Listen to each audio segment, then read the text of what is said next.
नमस्कार दोस्तों, स्वागत है आपका हमारे YouTube चैनल साहित्य सुधा में। दोस्तों, जैसा कि आप सभी जानते हैं कि हम हिंदी विषय से UGC नेट JRF की परीक्षा की तैयारी कर रहे हैं। इसी क्रम में हम हमारे पाठ्यक्रम में लगी 9वीं यूनिट को पूरा कर रहे हैं। इस यूनिट में लगे निबंधों को पढ़ रहे हैं। आज का हमारा विषय जो है वो 9वीं यूनिट में लगे निबंध श्री प्रताप नारायण मिश्र जी द्वारा रचित शिव मूर्ति का है। आज हम शिव मूर्ति निबंध को पढ़ेंगे। आज के विषय को शुरू करने से पहले मेरा आपसे अनुरोध है कि यदि आपको मेरी वीडियो अच्छी लगे तो मेरे चैनल को सब्सक्राइब करना ना भूलें। वीडियो को पूरा देखें और लाइक और शेयर भी कीजिए। साथ ही बेल आइकन को भी दबा दें ताकि मेरी आने वाली सभी वीडियो की नोटिफिकेशन आपको मिल सके। तो चलिए शुरू करते हैं। दोस्तों, मेरी आज की ये जो वीडियो है ये उन बच्चों के लिए है जो निबंध को पूरा नहीं पढ़ पाएंगे।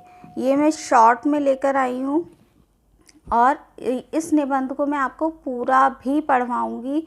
जिन बच्चों पे समय है वो 10-15 मिनट की वीडियो देख सकते हैं। मैं अपनी अगली वीडियो में इस निबंध को पूरा भी आपके लिए लेकर आऊँगी। तो चलिए शुरू करते हैं। आज हम इसको थोड़ा शॉर्ट में समझ लेते हैं और अगली वीडियो में पूरा निबंध हम पढ़ेंगे। तो पहले हम प्रताप नारायण मिश्र जी के विषय में थोड़ा सा जान लेते हैं। प्रताप नारायण मिश्र जी का जन्म 1856 ईस्वी में बेजे गांव, उन्नाव, उत्तर प्रदेश में हुआ था। इनके पिता का नाम पंडित संकटा प्रसाद मिश्र था, जो कि पेशे से एक ज्योतिषी थे और इनकी शिक्षा जो थी वो संस्कृत, बांग्ला, उर्दू आदि विषयों में हुई थी। इनकी मृत्यु सन 1894 ईस्वी में हो गई थी। ये एक बहुत बड़े लेखक हैं। इन्होंने भी 50 से भी अधिक पुस्तकों की रचना की है, जिनको प्रताप नारायण मिश्र ग्रंथावली के नाम से छापा गया था। इनकी पूरी 50 पुस्तकों को तो वीडियो में बताना संभव नहीं है, लेकिन मैं इनकी कुछ प्रमुख जो पुस्तकें हैं उनको बताना चाहूँगी। उन्हें आप नोट कर सकते हैं।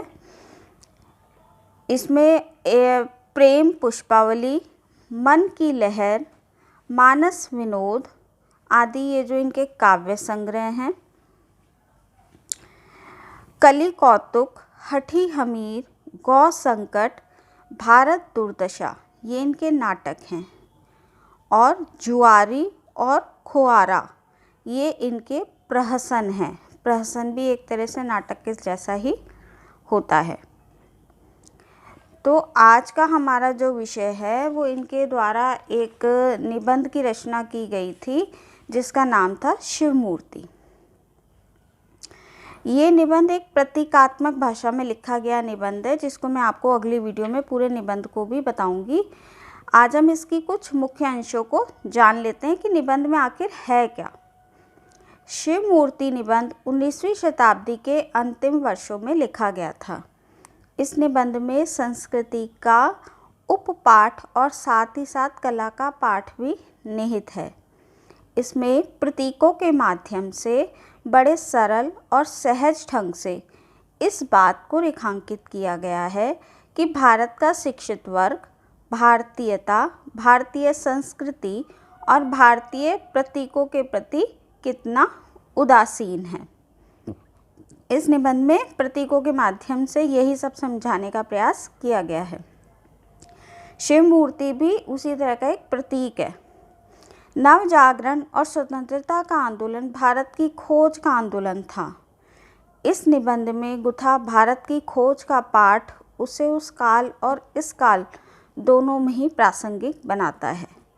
इस निबंध में लक्षणा और व्यंजना के माध्यम से मिश्र जी ने उन सबको चेताया है जो अपनी संस्कृति के प्रति उदासीन रहते हैं और जिन्होंने यह दुष्प्रचार किया है कि भारत बर्बर और एक असभ्य राष्ट्र है।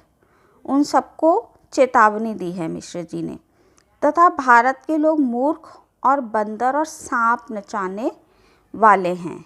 ऐसा जो विदेशी लोग थे वो भारत के लोगों के विषय में कहते थे। तो मिश्र जी ने अपने इस निबंध के माध्यम से उन सबको चेतावनी दी है। शिव मूर्ति के माध्यम से लेखक ने यह स्पष्ट किया है कि मनुष्यों के बीच वैर नहीं होना चाहिए।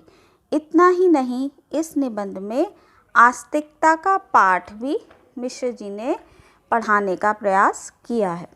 वे कहते हैं, हमारा मुख्य विषय शिव मूर्ति है और वह विशेषतः शैवों के धर्म का आधार है। जो भी लोग हिंदू हैं या शैव धर्म को मानते हैं वे सभी शिव मूर्ति की पूजा भी करते हैं। समाज भाषा का अनन्य अंश है। रंगों के माध्यम से बहुत कुछ अभिव्यक्त किया जा सकता है। शिव मूर्ति में प्रयुक्त रंग शब्दावली है।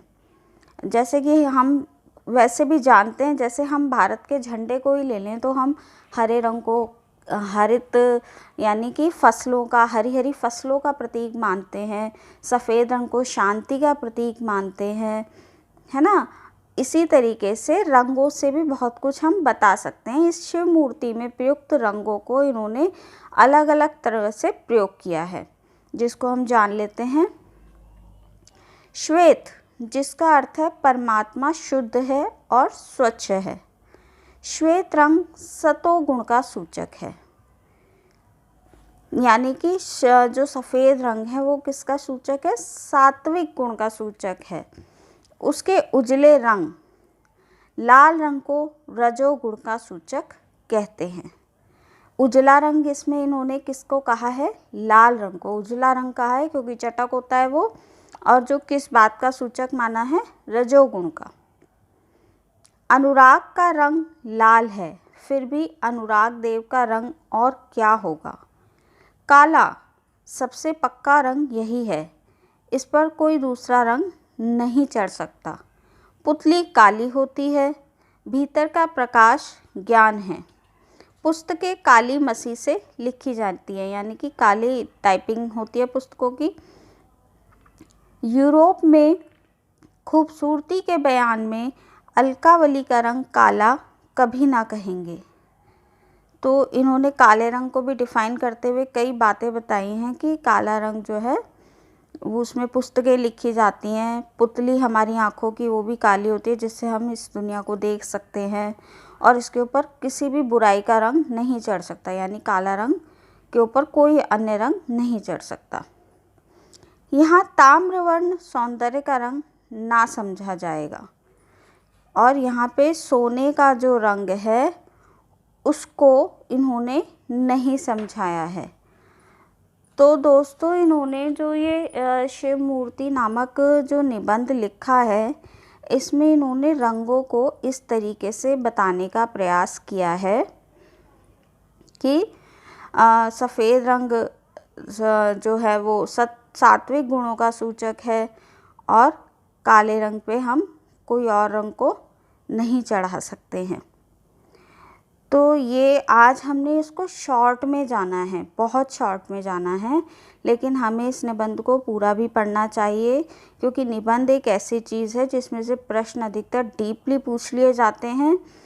तो कल मैं आपके लिए इस निबंध को पूरा लेकर आऊँगी। आज की वीडियो में इतना ही। मिलते हैं आपसे अगली वीडियो में, तब तक के लिए नमस्कार।